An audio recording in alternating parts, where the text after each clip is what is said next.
If I were to ask each and every one of you how you're doing, I hope the answer would be that you're doing well. Welcome back to the channel. This is the channel where we look back at concert videos and get depressed that we will never go back to that moment. I went to see The Weeknd a couple weeks ago, and goodness gracious, guys, I would sacrifice all of you to be able to relive that night. But no, I'm just kidding. I'm just messing around. I wouldn't do that, partially. But it's late as I'm recording this. It's 1 a.m. currently, and this is my favorite time to record because the whole house is asleep and it's just me. And today, boys, I wanted to talk about friends, your friends. I feel like as time keeps passing and the more people that come into my life and the more people that come out, the more I start to realize just how little that stuff really means, in the grand scheme of things. And I'm not saying that friendships are useless, that you don't need friends. I think we all need friends. I think they're super important to have around. But I'm more so talking about what a friendship really is and what makes a real friend. I feel like lately, with a lot of people, myself included, we just kind of throw the title of friend around like all willy-nilly. Like if I just met someone through a mutual friend and we clicked well, had good conversation, then in my head, when I see you again, well, there you go, now we're friends. Basically like 2 or 3 times you see someone and it's chill, you can hold conversation, then you get marked as a friend. And thinking now, like, that might have been fine, it would have been cool when we were much younger, like in middle school, but I don't see a point in making friends with everyone anymore. I don't see what value you can get from that. I don't know, maybe I've just bitten the bullet so many times before to where now I'm just more reserved. But that's the thing, I feel like once you know what direction you want to go in life, what career you want to pursue, what kind of life you want to live for yourself, whether that be what your routine looks like or whatever your work ethic is, you should know the kind of people you want in your corner, what kind of people you want to surround yourself with. Because I'm a firm believer in the idea that you are who you surround yourself with. If you surround yourself with a bunch of certified chillers with no real schedule or no real drive for anything, you'll kind of just be hanging around with them, just doing nothing productive. Which in the moment, like, yeah, do nothing days are good. I've gone on here on record and said I like those do nothing days. But long term, at the end of the day, what does that set you up for? But if you surround yourself with active people that go to the gym or they do some kind of sport or anything, when you want to be around them, they're gonna want to do they're gonna want to be doing things of like that nature, that productive nature. So naturally, that will fall into your routine as well, and you can turn out healthier for it. And this can apply to whatever hobby or career, you just adapt to your environment. So at least to me, friends should be there to build you up, support you, and motivate you to be better. So I feel like having a bunch of friends, a bunch of people for you to rely on and for them to rely on you, I feel like that can get really messy or really overwhelming, because my friends are people that I really care about. I would like to always be there for them, show up for them, support them with whatever. So to have so many people to pour into and invest time and energy into, you can quickly just find yourself being drained, lost for time. Now, before I go on, I want to bring this up. Friendships are also supposed to be fun.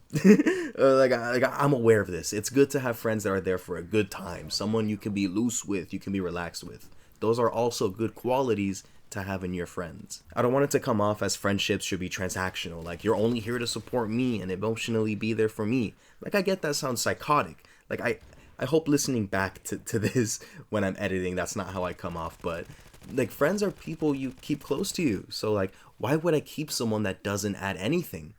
Someone who's a complete polar opposite. Yes, you can click well with someone, you can hold conversation, but when you look deeper, what else is there?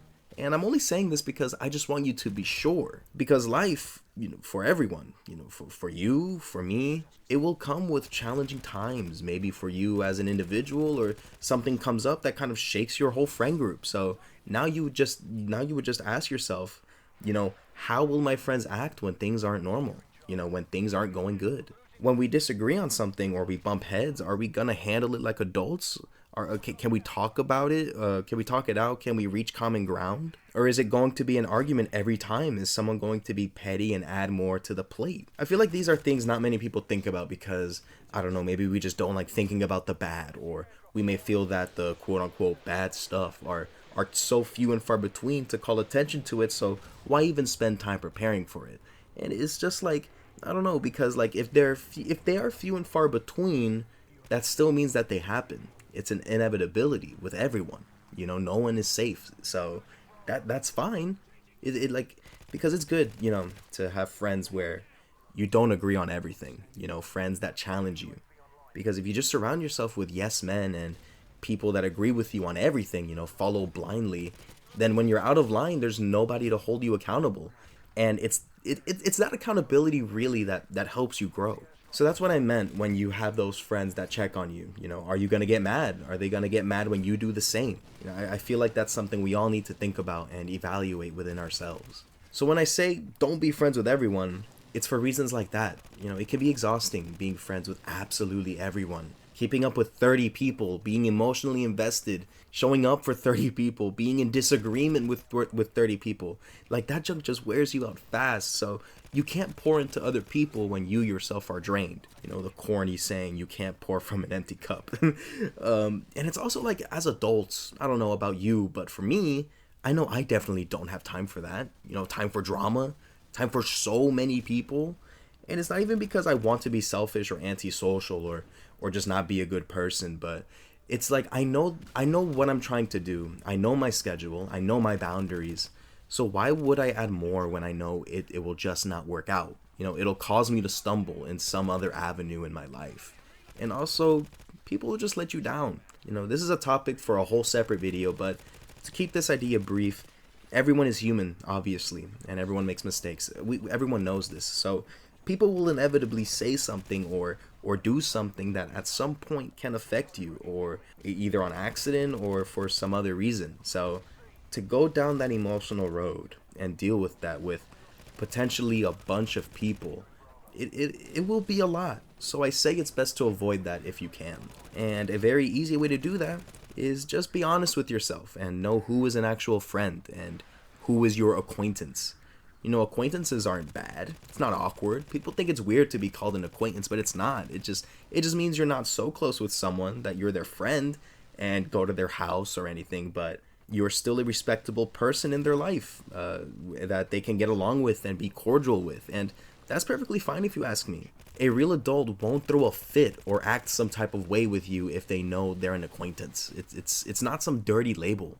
This will also help you to just distinguish who in your life you should care when things go down, If my coworker Jamie is upset with me because, I don't know, he doesn't like the way I do my job. Like, whatever, like I know I'm a good worker, so I'm not going to take it to heart. But if my friend Ben is upset with me because I don't reach out enough or I'm always MIA, I would care about fixing it with Ben and reassuring him and fixing what I need to. Just figure out and be honest with yourself. Who in my life is truly worth my time and investment and emotion. A really good kind of friendship is a low maintenance friendship. Someone who you're really close with, you guys are best friends, but you don't need to be present 24/7 and always be in the loop with everything. You guys can go a month or two without talking, but you both know you're just busy, life gets hectic. But when you do find time for each other, it's like nothing happened, it's just effortless. Especially now, it's so nice having friends where we understand each other's position and not hold it against each other. It's a lot easier than you think, and it's definitely a lot nicer just having your core people and separate that from others. It'll be awkward if you never looked at things like that before, but at least for me, when I started approaching my relationships like that, I definitely did notice the difference there. So I definitely think you should try it. But besides that, that's all I really had to say. Thank you guys so much for listening. I hope you have a good rest of your day or evening, depending on when you see this. I would love to know your thoughts on this in the comments. And that's about it.